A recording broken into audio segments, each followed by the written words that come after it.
Welcome to the Somos Sunnyside podcast, brought to you by the Communications Department of the Sunnyside Unified School District. Thank you for tuning in while we share stories about the bright side of education. Hello everyone, welcome to another episode of Somos Sunnyside. That's right, we are Sunnyside. And I'm your proud superintendent of the Sunnyside Unified School District, Jose Gastelum. And today we definitely got a unique show for you, a unique episode. We're gonna start with calling it Throwback Thursday. We're gonna change styles a little bit. Usually it's me and my guest, and you know, we're having a great conversation about education. But today in the room we have four individuals, including myself. And we're going to do probably a little round robin style, but first I want to introduce this special guest, somebody that is probably special to many graduates of Sunnyside High School throughout the years. And I know for a fact he definitely changed my life when it came to writing essays and when it came to success in college, because without that I think I would have struggled. And so I proudly introduce to you Mr. Jim Heintz. That's right, we got Mr. Jim Heintz on the show today. So Mr. Heintz, how are you? I am doing well, thank you very much. You speak well. Thank you. I'm an educated man. You are. And so, if you know, of course, that was a joke. And, you know, if you ever had Mr. Heintz, he would ask you, how are you? And if you said you're doing well, he would tell you you were speaking well. And so I'm trying not to screw up here as I'm speaking. But, you know, it's such an honor to have you on the show. And I really mean it when I say, you know, you changed lives. I think I've never, ever heard anyone speak bad about you. It's always been positive. And so, you know, you impacted, inspired, you know, thousands of students, you know, that went through Sunnyside High School. You know, my personal experience, as I mentioned earlier, was you gave me confidence as a student. You gave me confidence as a writer. And I just love the way you did it, you know. And I, you know, now as an educator, you know, we always look at teaching strategies and teaching philosophies that as a student I wasn't, but I knew in your class I was learning, and I knew in your class that I was gaining confidence as a learner. And so it definitely paid dividends for me and thousands of other kids that even tried to mimic you as they became educators. So welcome. I mean, you know, thank you so much. I appreciate you being here. I appreciate those kind words. I like to say this, I wish my parents were alive. My father would certainly appreciate the kind words you said about me, and my mother would probably actually believe them. Yeah. Well, I'm sure they're definitely proud of you, looking down on you for sure. And you know, I before we get into it, I do want to introduce also in the room, we have Marisela Felix, who is our Executive Director of Communications. So we also have Katrina Armijo, who works in our Communications Department as well as Assistant Director. And what we all have in common is we're all Sunnyside grads, and we all had you as our English teacher. And so I know now they call it ELA, but back then I think we just called it writing. It was just writing. Was that correct? That is correct. And to follow up on what you said before, every time I would talk to my students, I would say, once I retire and once we see one another, the first thing I want you to do is always tell me your name, introduce your name, so I don't have to worry about that. And the second one is I'm always going to ask you, how are you doing? That's right. And you had better tell me I'm doing well, Mr. Heintz. Yeah. Good and well. I thought that students had to be taught not only how to write academically, but they're put into a lot of situations in professional settings where people are going to judge you by the way you speak. That's correct. And one of them is good and well, that you need to do that. And I do have a story on that one if you want. All right, let's jump into it. Go for it. We're going back in time. I would teach that to my students, good and well, when to use it. And back in the 80s, and they still have it. You know how the city of Tucson has a golf tournament? And what the golf tournament people would like to do is sometimes bring kids like from the South Side and other schools, so they could experience that kind of culture. So a couple of my kids were chosen to go caddy for the people at the tournament. And one of them was was chosen to be the caddy of the athletic director of a certain university. So they're playing golf, and the athletic director at the university hits a drive, and he says, "Boy, I hit that one good, didn't I?" And my student, I hadn't taught them to do this, but my student looked at that person and said, "Well, sir, you hit that well." Yeah. Academic English. Academic English. That's right. And they come back and tell me the story, and I'm thinking to myself, "Whoa, I'm not sure of that." How did he react? And he said, "Well, you're absolutely right. You're absolutely right. Good for you. What school do you go to?" Yeah. And he goes, "I go to Sunnyside High School."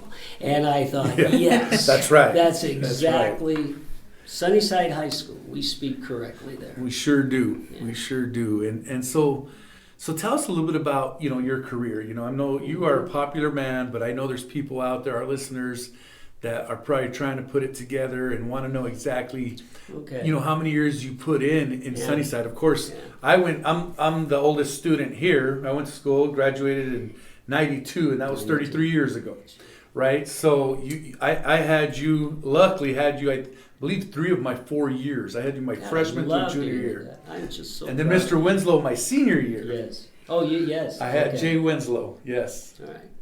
All right. I'll tell you, because Sunnyside, you guys grew up in Sunnyside, but guess what? So did I. All of my adulthood has been in the Sunnyside community, and I feel very fortunate. Basically what happened was I went to the University of Arizona, and then in 1973, I wanted to become a teacher. So I came to Sunnyside, and I was given a contract. Very exciting. I was also at the time in love. And in order to get married, I had to have a job. So Sunnyside provided me the opportunity to get married. It was funny though, this is a true story. I was hired or given a contract on one day, and the next day I asked my wife to marry me. Oh, that's awesome. Yeah, it is awesome. So we go to her parents, and her mother would not acknowledge the engagement until her daughter had a ring. Well, I had no money. You've all been through college. You don't have any money at the end of college. And here's the first paycheck that I ever received from the Sunnyside Unified School District was used to pay for my wife's engagement ring. And we got married that Christmas, and that was in 1973. Wow. Right? So I started in 1973. I started at the old Sunnyside Junior High School that is now part of the University of Arizona. Correct. Valencia Road there. Valencia Road, that's where I started. I started as a history teacher, became an English teacher, became a reading teacher, went over to the new we called it the new Sunnyside Junior High. That's because of the airplanes coming over. They built us a new school. I taught there and decided, well, then I want to go to the high school. I'd like to teach at the high school. So I got a job at Sunnyside High School. And then I was thinking maybe I'd become an administrator, right? So I went back to school and got my administrative degree, took a job at Apollo Middle School for a couple of years, and I was the director of student affairs. And basically what I did for 2 years, I kind of suspended kids. Yeah. You know? In charge My of whole safety. job was to kind of look and find out what they were doing wrong and then take care of it. And one night I came home to my wife and I said, Susie, this is not what I got into education for. This is not what I want to do. I want to teach. And she backed me up, and I told them I don't want to do this anymore. I want to go back to teaching. And I went back to Sunnyside High School. And that's where my love was. That's where my passion was. And I spent the next 30 years, I guess, teaching at Sunnyside High School. So a total of 39 years in education? 39 years in the district. What was your last year at Sunnyside? When did you retire? What year was that? We were talking about that earlier. I think I left Sunnyside High School in maybe 2009, 2008, 2009. And I came over to Central Administration, and I was doing staff development. I was teaching the EEI, and I was teaching the classroom management. That's right. And I did that for a couple of years, and then I fully retired in 2012. So that would have been I spent 39 years of my formative years in Sunnyside. It's funny, we had a joke here with Marisela and Katrina. So the other day I did the test with them, right? You were talking about classroom management, a lot of the Harry Wong stuff, back in the day. And he says essential elements of instruction. See, I was paying attention all these years, right? I'm impressed. And so I was telling them, we were in the room and I said, so we were excited. Mr. Heintz is coming. Are you serious? We were all in here just with big smiles and reminiscing about our times at Sunnyside. And then I said, chimichanga. That's right. I told them. And then they gave me this look and I said, stop, look, and listen. I said, chimichanga. That's right. And they didn't know I was disappointed. They did not know what it was. I said, they were my students. I said, did he change his signal word or what? And then I said, how about chimmy? Because chimmy meant quiet down. See? Slow it down. See? I was paying attention. People in class. used to ask me, why do you use chimichanga? Yeah. Why do you say? And you're right. When I say chimichanga, it's stop, look, and listen. Think about your own classrooms. Right. How many teachers did you have, when you were in your classroom and the kids were talking, they'd say, please be quiet. May I have your attention, please? Will everybody please stop talking? I got it a little bit, they were a little more aggressive with me. It wasn't that nice when I was talking. Well, and it didn't work. And it was like they didn't even hear you. Right. Oh. It wasn't like they were being nasty or belligerent, but they have heard that from teachers so many years, and so many teachers many times didn't really mean it, Well, and kids are not paying attention to it. They're not surprised. And so I remember when you were telling us this, when you're in the room and kids are talking, I call it the controlled chaos, right? It gets a little loud, and you say, chimichanga. Everybody's like, what? Why? It just pauses you. It's just that's the whole, shocks that's you, right? Harry, that's and Harry that Wong. was the intent. That was the That's intent Harry I to remember get a lot of everybody's things. attention. I remember a lot of things from your class, but that's not one of them. Well, you guys must have been really You were good paying students. attention, That's why We're a quiet class. And when I did the chimichanga, you also have to you have to look at everybody in the eye, because I would say chimichanga, eyes and ears, please. And I would make eye contact with every one of them. And if there was one that was not making eye contact, I just stayed with that. Because if you let one kid not stop, look, and listen, the next time it's going to be 2, the next time it's going to be 3, the next time it's going to be 5. And pretty soon, chimichanga is just like, may I have your attention, please? Please be quiet. Would you stop talking? Yeah. And, just going back, I used to always think, later in life when I became an educator myself and was learning how to teach, I remember I used to think of you and your wife as like the dream couple, the power couple, just because you guys were both educators and, Mrs. Heintz worked in Flowing Wells and did a lot of professional development in many roles. And so she was the guru of the work up there. EEI, EEI, and just the success that they've had, for many, many years academically. And a shout out to Dr. Stolzplus, who's the superintendent there. That work just continues. They continue to do very well. And so you guys were always this power couple. Later on in life, I figured it out. I was like, man, his wife's an educator too. And Dr. Stolzplus was a new teacher under Susie in EEI. And when Susie left Flowing Wells, Kevin took her place as the staff development coordinator. Wow, I did not know that. So they're very, very close. Yeah, super cool. So, you've been retired since 2012. Correct. Right? And so, when you retired, did you have specific goals? I know you're an avid golfer. You put a lot of golf in. I know you're a big Notre Dame fan. I was thinking of you because I went to my first Notre Dame game in South Bend this last month against USC. Oh my gosh. So I could not stop thinking of you because I remember Monday. Let's see what happened Monday. If Notre Dame lost, what would Mr. Heintz be wearing Monday morning? It'd be a day of mourning. You were in all black. I wore all That's right. That's right. all You black. remember that? Oh my God. I got a great story on that too. Yeah. And there was a couple of years there where they weren't very good. And as a result, I was coming in black every Monday. I'm not a coffee drinker, but every day before school I would stop at the Circle K and get my Diet Coke.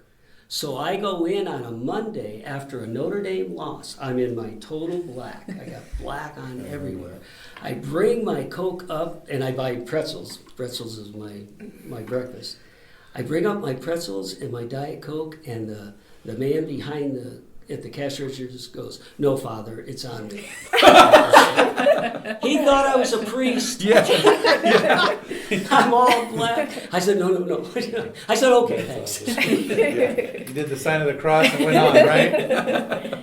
That is awesome. But Another thing that we did with the kids, I mean, and they would always look at me if I came in on a Monday and say, "Oh, I'm sorry, Mr. Heintz. I'm sorry." Yeah, I remember that. But then we also had in that golf, do you remember we used to play for the pink ball? I remember that. Do you remember the that? pink tie? And what would happen is it would be Mr. Nito and Mr. Rapola and myself and other teachers from Desert View. And whoever lost on Sunday, on our golf day, they had to wear a pink tie. That's right. Whether it was at administration building, whether it was at Desert View, you had to wear a pink tie. Well, can you imagine this? Notre Dame loses on Saturday. I lose on Sunday. Guess what I'm going to school in on Monday? Black and pink. Black with a pink tie. Yeah, and the kids would just laugh at me. Yeah. We were talking earlier about, that was such a, just great administrators back then, and nowadays, administrators don't stay in jobs very long. It's just what the research is, right? And so, Mr. Neal was in his role for over 20 years as a principal, and you had mentioned, the leadership team back then was Raul Nido, Mr. Chuck Jers, Mr. Abel Morado, and Mr. Gene Rapola. And it was such a strong team, and I was there as a freshman. I don't know when that team was put together, but I was there. I had them for, I believe, all my years there. They were a team together. Dr. Morado might have left, I think, my junior year or something like that. But it's so important to have great teachers, great leaders on your campus that let teachers do their jobs.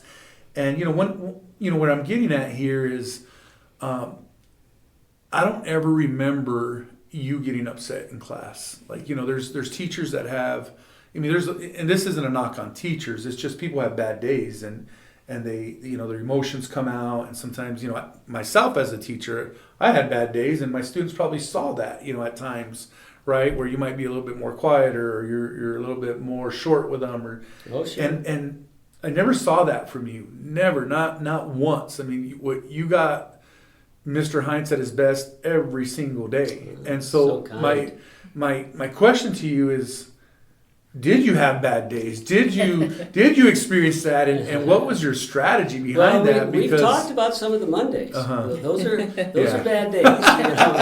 Notre Dame losses. Black and pink was a bad day. It's a very good question because it was kind of on purpose. You're right. Teachers have good days and they have bad days. But I always thought the one thing a student wants when they walk into the classroom is that all of those outside problems that they have in their families, in their sporting events, I wanted my classroom to be as consistent and as the same every day, so that they never had to worry about it. I don't know about you, but when I was growing up, there were days when I would go home and I was thinking, gee, is my dad going to be happy? Is he going to be sad? Is he going to be yelling at us, or, and sometimes you're thinking, do I really want to, am I ready to go home and handle all the chaos? I love the word that you used earlier. Well, the classroom should be a place where there is no chaos, where they can come in and they know exactly what's going to be happening. Yeah. They know the procedures. This is Harry Wong. And, when they walked into my classroom, they knew that the first thing they were going to do was bell work. They were going to have an assignment so that everybody could settle down. And then for the rest of the period, I don't want them worrying about whether I'm in a good mood or, how are we going to treat Mr. Heintz today? That shouldn't be their goal. Their goal should be, what is it that we're going to learn? Yeah. So I had good and bad days, but I masked it, because they shouldn't have to deal with that. If I'm having a bad day, the student shouldn't have to deal with my problems. I was going to say that's the thing that I remember probably the most in your classroom. I mean, aside from all the learning that went on, you just made me such a great writer and just taught me how to, write and appreciate English at a different level. But I think when we talked a little bit about this on the phone, it was the video that you would show at the beginning of every school year, which was Cipher in the Snow. And you know what's happening in the classroom when you're going through these routines, right? But it wasn't until years later where it kind of struck me and I said, wow, Mr. Heintz had such a special way of creating an environment where everybody felt seen, everybody felt heard. It was a safe space, regardless of whether we were having a bad day or we were struggling with something. We just knew that there was something that was to be expected in your class consistently every day, and that was a welcoming space for us. And you were just so positive. I remember, doing the 5-paragraph essays, and you just broke it down so easy to learn, right? And when a lot of times students look for gratification, they look for a little feedback from teachers, and every time, we would show you work, you were like, there you go, keep going, keep writing, you would tell us. And so, it's funny that we share the same sentiments, right? When we talk about the impact you had on us, and it's funny, I always attribute my success in college to taking your classes, because in college, you have to write essays. In college, you have to be convincing. You have to, and between you and my wife proofreading all my essays, my girlfriend at the time, it was, I learned how to do it, and college became easy after that. Let me give you a quick story on that. You were talking earlier about the importance of administration. And you were talking about Mr. Nito and Jers and Murado and Mr. Rapol. Unbelievable story, and I don't know if I've ever shared this with the Sunnyside people. In the early 90s, we were finding out that the graduates of Sunnyside High School were getting accepted to the University of Arizona and to ASU and NAU. And we were that was a real goal of ours, is to get our students accepted to go to higher education. And what they did is they found out after a couple of years that we were getting our kids into colleges, but they weren't staying there. We would get them to go for a year, and then some of the counselors did a study and found out that we were losing kids after the first year. So our administration, brought in some of these kids and said, "What's going on? What? You got a scholarship to the U of A, you're there for 1 year, and then you're gone. What's going on?" And they came up with the answer. One of the answers was they didn't know how to write academically for college, They were great mathematicians, they could do the science, but when they got into the English writing and the English they were having trouble. So Mr. Nito and Mr. Jers and Mr. Murado talked to me and said, what can we do about this? So what we decided to do, I went to the University of Arizona and I talked to the English department. And I talked to the department head and I said, what can we do? What do you expect of our students when they come to the University of Arizona? What do you expect? What are they supposed to be able to do?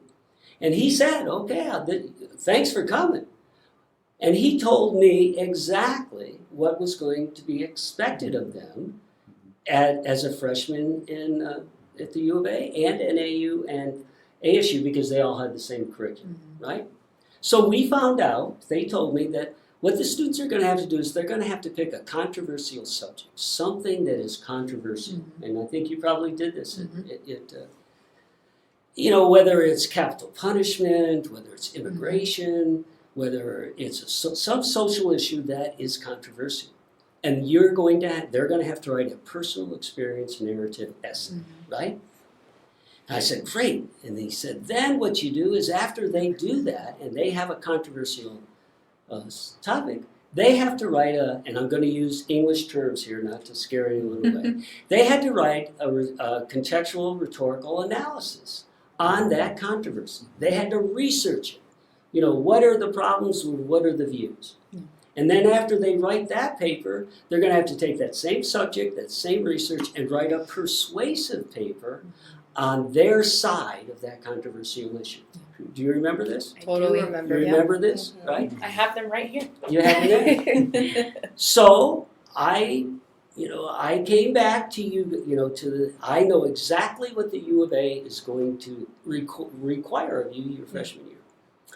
And I haven't told you this, but I was a graduate of South Point, right? So I felt like I had a pretty good education, But I said to my students, I promise you that if you learn what I have to teach you, I promise you that you are going to get a better English education at Sunnyside High School than you would if you went to South Point. And I'm telling you right now, it worked. It worked. It worked. Sure did. I taught all of these to the AP English kids that were going to college.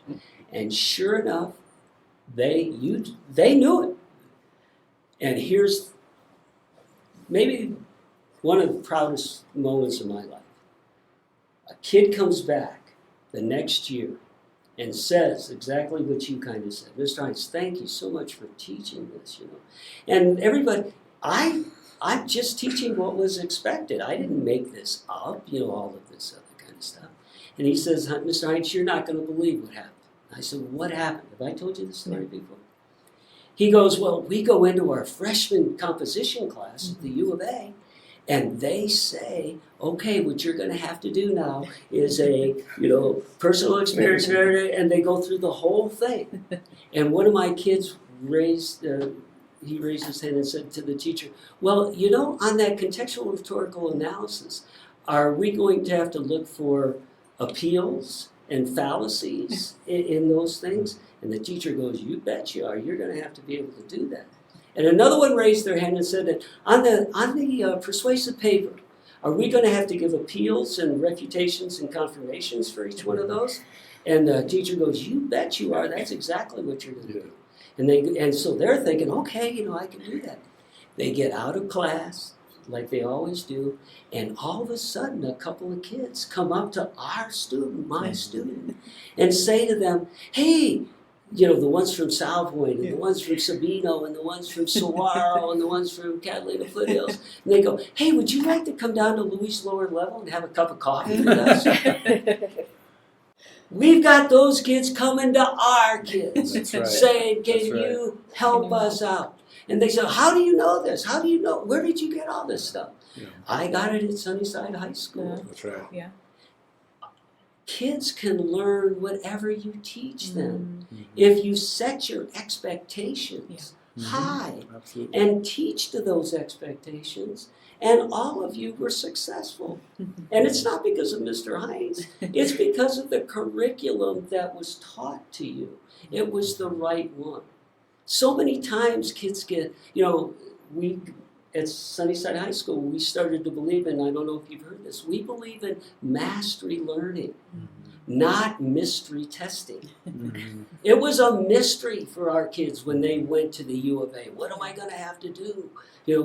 What is going to be required of me?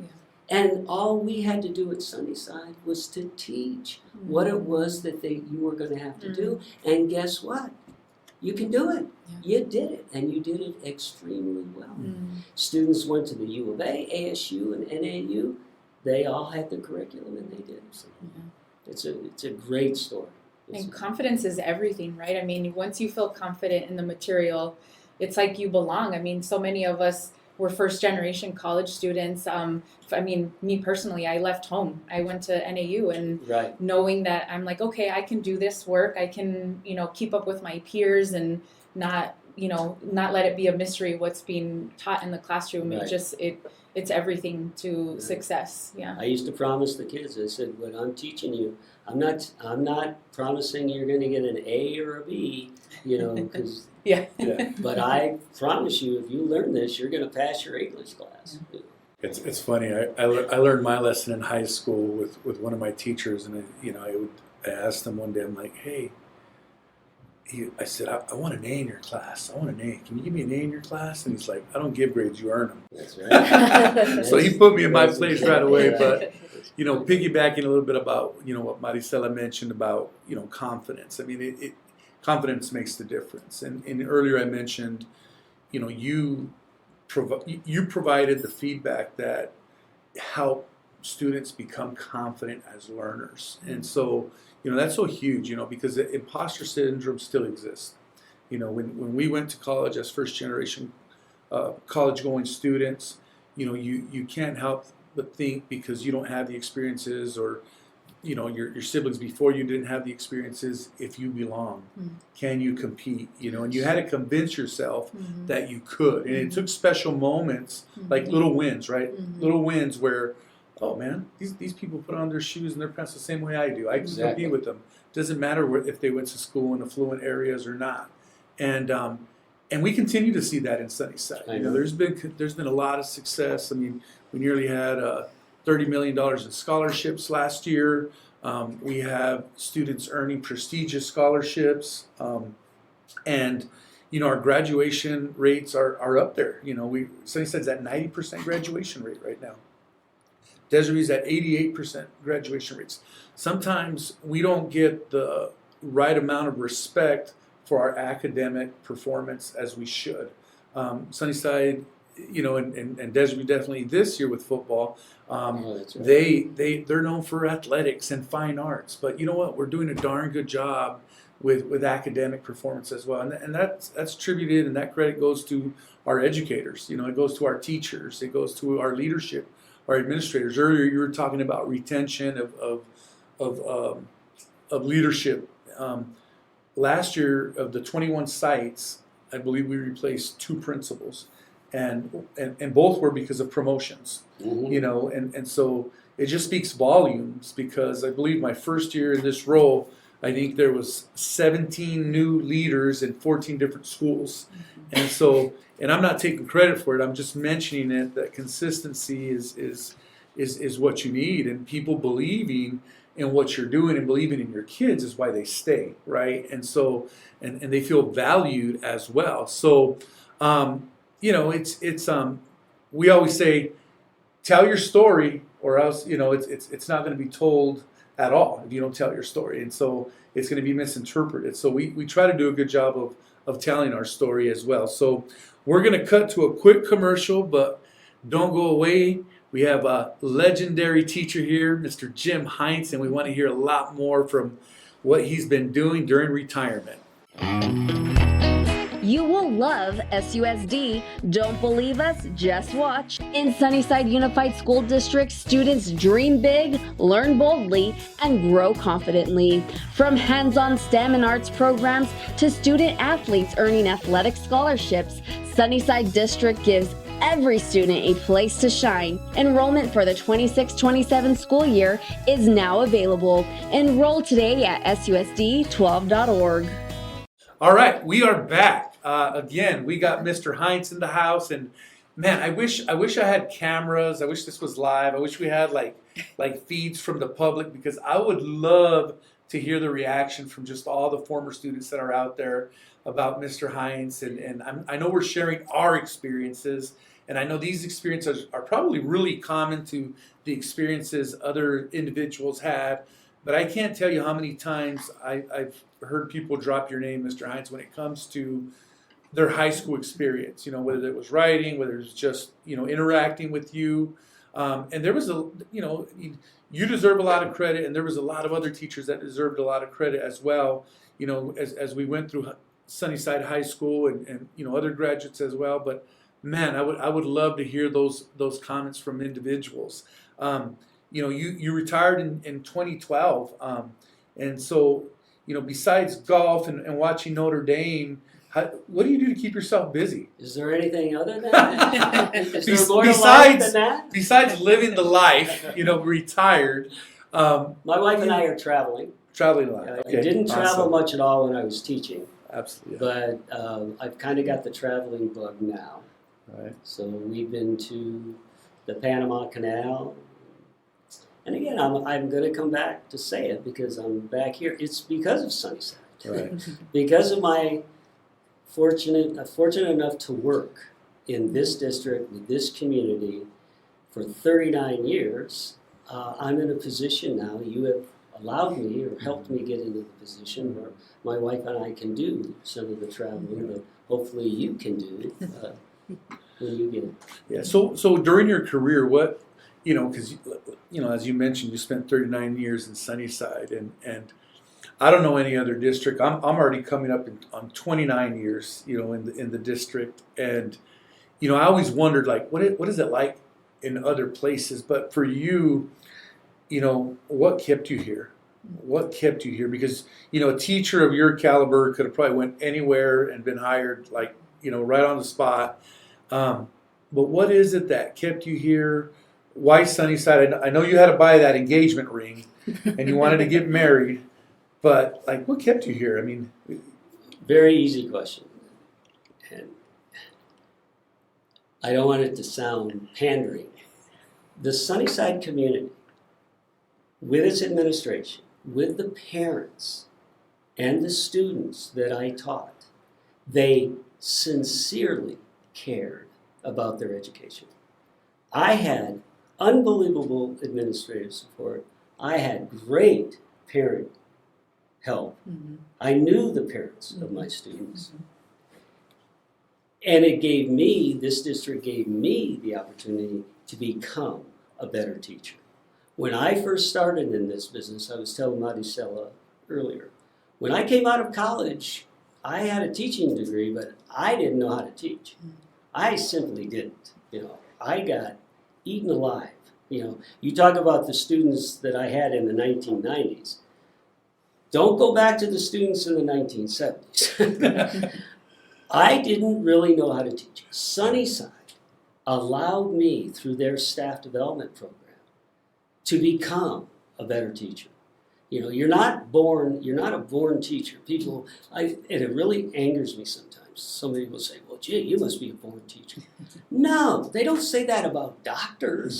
They don't say that, about you're a born doctor or you're a born... No, you're not. Teaching, you're not a born teacher. Teaching is both a learning and an art. You have to learn to become a better teacher. And Sunnyside, through their staff development program, offered me that opportunity.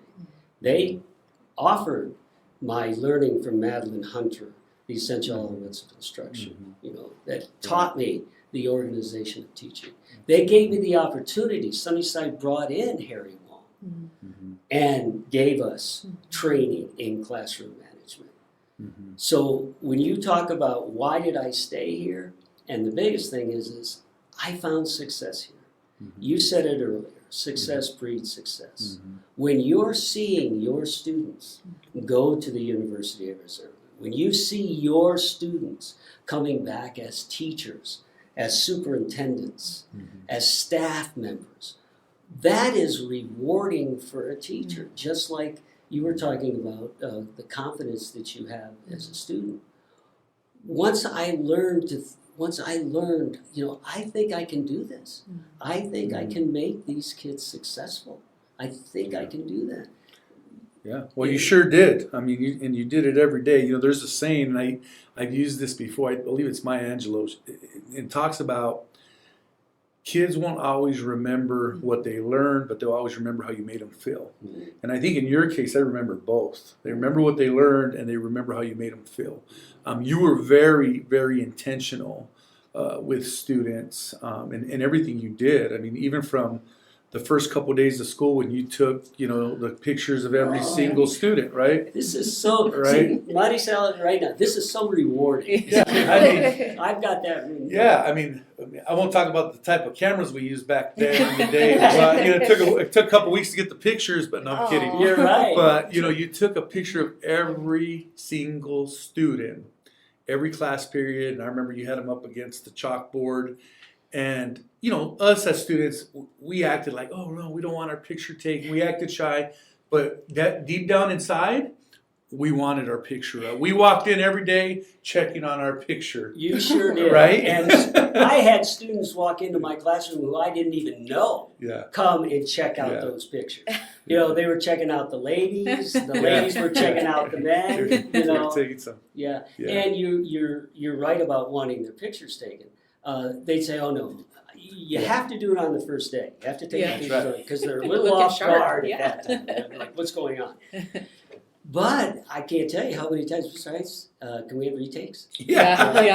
I was just going to go there with the retakes. That's funny. And I would, when I got them developed, I'd always get two of them. Mm-hmm. One for the board, and then I would give you one of those. Yeah. And then I don't know if you remember, but when you were a senior, there was an assignment that I gave you that I told you I would send to you in 4 years. That's right. 10. It was 10, wasn't it? I thought it was 4 years Okay. after your Graduation. Your college. 4. When I was in your class, I got that assignment as a freshman and as a senior. So I graduated from Sunnyside in 2011, and it was one of the best gifts to receive graduation night was our picture, as well as the your freshman picture was stapled to your personal experience narrative essay that you had to write in order to get out of my class. That's right. Yes. And my job, and again, this is all Harry Wong. I'm not, this isn't a Heintzism. This is a Harry Wongism. My job was to take those pictures, and if you remember, I just say, give me the name that you want me to call you. Oh, yeah. Not your baptismal name, but what name do you want me to call you? So I would write that down. So I would have like 3 sets of pictures. I'd have one for me, one to give away to you, and one for the chalkboard. And my job, and this, I appreciate you bringing it up, my job the first week of school was to learn your first name. That's right. That was the whole intent. I had everything planned for the first week of school. I was totally prepared. And my only job was within 1 week, and I told you guys, in 1 week, I have to know your first name. And if I don't know your first name, you don't have to do the homework assignment. So that was an impetus for me to learn them. Yeah. And I would go home. We'd be at, Susie would show me the picture and I'd have to give the name. Susie would You were show me the doing picture, flashcard and study. Yeah, flash pictures of the name. Yeah. But it's building relationships. Absolutely. That's, Absolutely. and when you can use someone's name, I feel like I'm teaching classroom management. Yeah. When you can learn someone's name, people love it. In a real life study, what they did was they put people in a room and they put earphones on them, okay? And it was the news, right? It was all the news, and you had to sit there and listen to it. And then they would ask you questions, like what is, the capital of, And in the research, in one ear they kept telling the news, and in the other ear they said your name and started to talk about you. What did the research show? As soon as they heard their name in the other headset, other phone, they immediately turned off over there and started listening to what was being said. Yeah. So in a classroom, which if you think back, I would constantly be using names. And if I saw somebody who was maybe not totally focused on me, all I would do is use their name in the next sentence, and guess what would happen?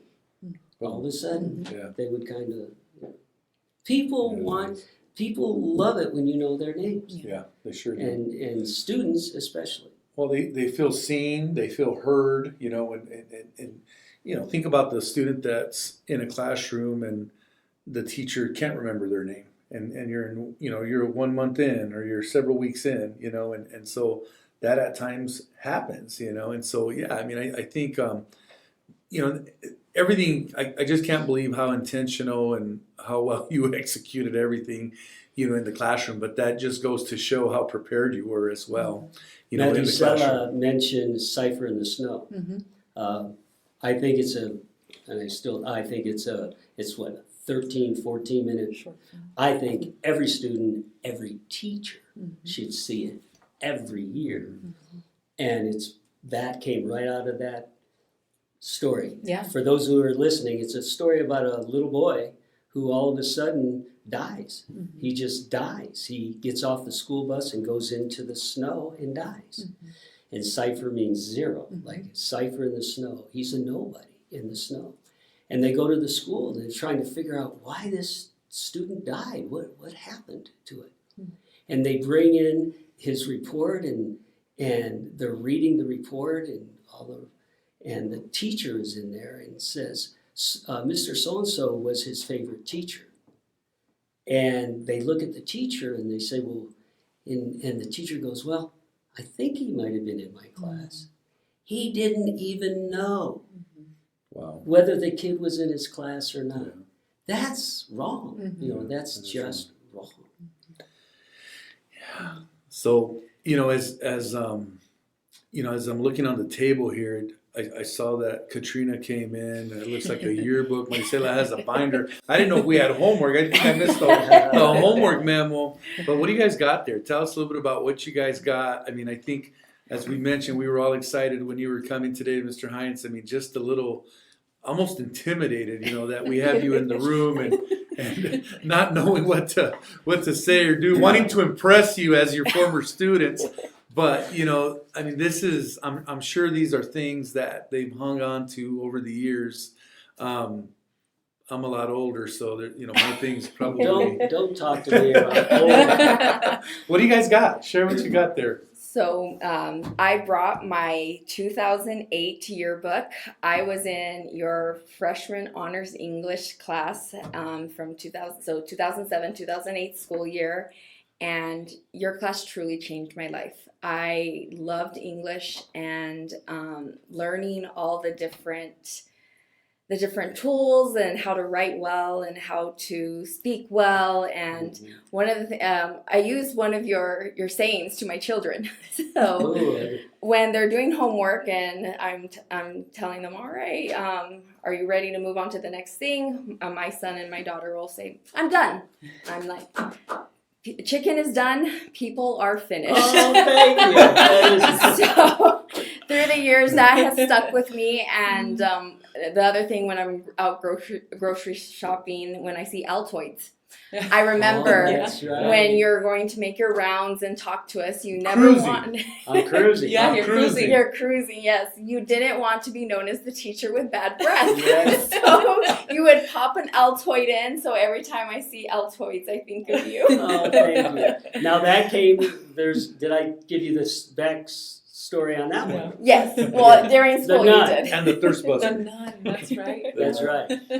I had a nun that would come around and like I said, if I ever become a teacher, they may hate me, they may think I'm the worst teacher in the world, but they're not going to say, God, that guy has bad breath. Yeah, it was fun going down memory lane, definitely, in preparation for this episode. So I think we all remembered so many things about your class that just made it so memorable. And I couldn't find this because I moved in the last year and a half, and I'm sure it's in a box somewhere. But one of the things that I've held on to forever is the cultural literacy notebook that you prepared for us. Sure. And, you talked about this earlier when you said that your goal was to prepare us to go out into the world, that we were well spoken and well prepared to be out in the world, and part of that was that cultural literacy notebook. Thank you, Marisela. And I remember you said, I don't ever want you to be caught in a conversation and not know what the Watergate scandal is, Exactly. which was one of the things in your notebook. And It I held certainly on to was. that, and it went to college with me, and it's stayed with me ever since. And Baker's dozen. Do you remember the Yes, Baker's dozen? yes. You know?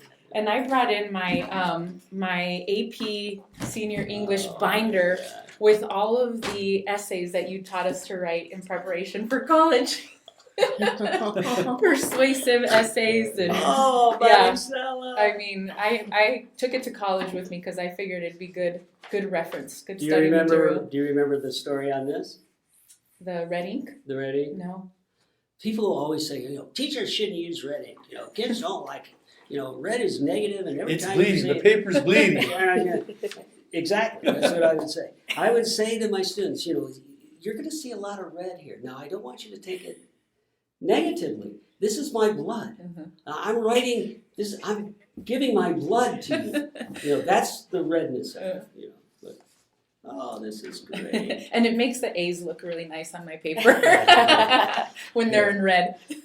I will say, Mr. Heintz, that binder that you had us create, it was my Bible in college. I used it my freshman year. I went to Arizona State, and it helped me get an A in my grammar class for journalism. Oh, that's great. Well, we won't talk about my grades, but I graduated. I think I was the guinea pig class where Mr. Heintz was using all these strategies, because I don't remember walking out with the binder and the binder of cultural literacy, but I knew how to write a darn essay, though. I knew how to write an essay, and so this is super cool. We're And talking about retirement. I kept all of my binders for myself and Oh, wow. everything.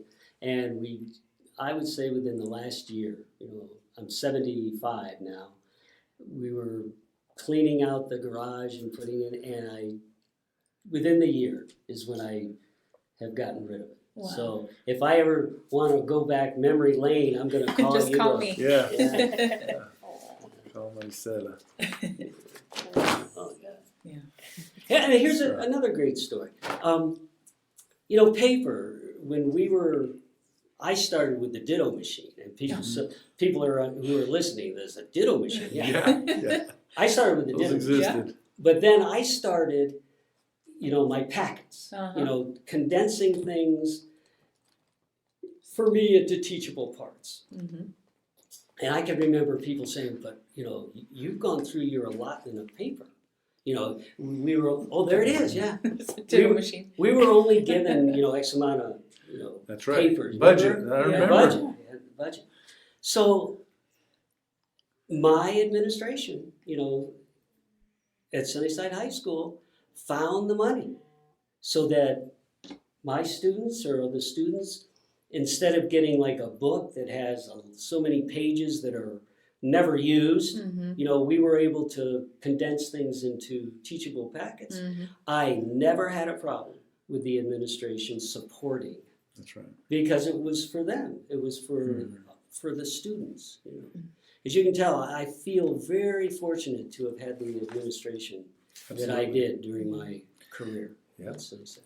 All right. Yeah. So, as we're ending this episode, Mr. Heintz, and I do have to say, man, you look good. You said 75 years old.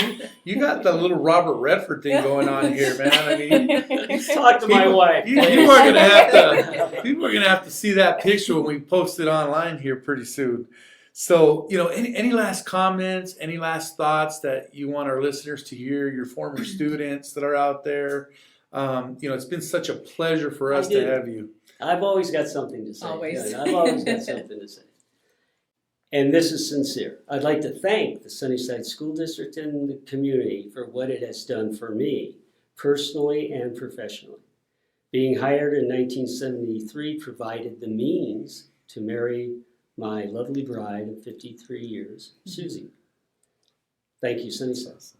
I'm one of the lucky ones. I worked 39 years as an employee of Sunnyside doing exactly what I wanted to do. Working with the students gave me meaning and purpose to my life, working with you. Mhm. And honestly, if given the opportunity to relive my professional life, I would happily reapply to the Sunnyside School District and hope to be rehired. It would be a privilege and an honor to do it all over again. Well, that was awesome. That was awesome. And it's from the heart, and I mean it. Yeah. I No, truly we mean know. It's I think we're all trying to fight back the tears here, but you know, it's such an honor, and I said it earlier, to have you here. I mean, you know, just giving us the opportunity to reminisce. And you know, my message out there to listeners is that teachers make a difference. Teachers make a difference. And you know, we have to remember that, you know, our kids come to us every day wanting to learn. Our kids come to us wanting to be loved, right? Wanting attention. And so it's so important that our interactions with them are positive and impactful every single day, you know. And there's great stories that have come out of Sunnyside. I mean, you have 3 individuals here, and I'm not tooting our own horns, but we have college degrees. We have careers. We're headed on that path of success, and it's because of our teachers. It's because of people like Mr. Heintz, people like Mr. Dye, people like Mr. Needle. You know, I mean, you know, the Miss Wakamatsu at Desert View High School, Mr. Kruger at Desert View High School. You know, there was such, you know, legendary teachers that made a difference and deeply continue to care about this community. And so we owe it to our students. And, you know, I really wanted our listeners to hear this because, and again, I'm dying to, when we post, you know, this online, I'm dying to see the comments, you know, because, you know, you have 3 individuals here and there's thousands of individuals that you impacted. And so I want to thank you for dedicating your career to Sunnyside. I mean, it has made a difference to many, many people. And thank you for coming on the show. We truly appreciate you being here. Thank you so much for the invite.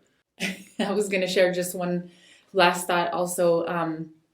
Mr. Gastelum mentioned it earlier, and you know, teachers do change lives and they impact lives for the good. And I don't remember if this was a poster in your room or something that you would say to your class, but I remember this quote that you always used to use, and that is, "To be fully human, one must serve." And oh, look at that! You had it in your talking points.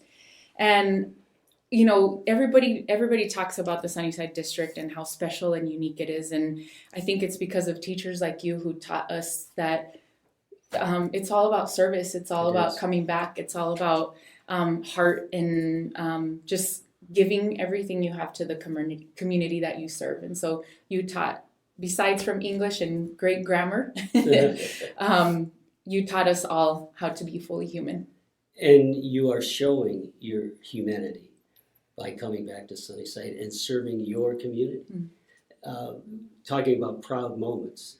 When I see teachers, I went through your website prior to coming here, and I'm looking at all of the Sunnyside students. So many of the Sunnyside students come back to Sunnyside to serve their community. Absolutely. And that is, you know, success for a teacher. Yeah.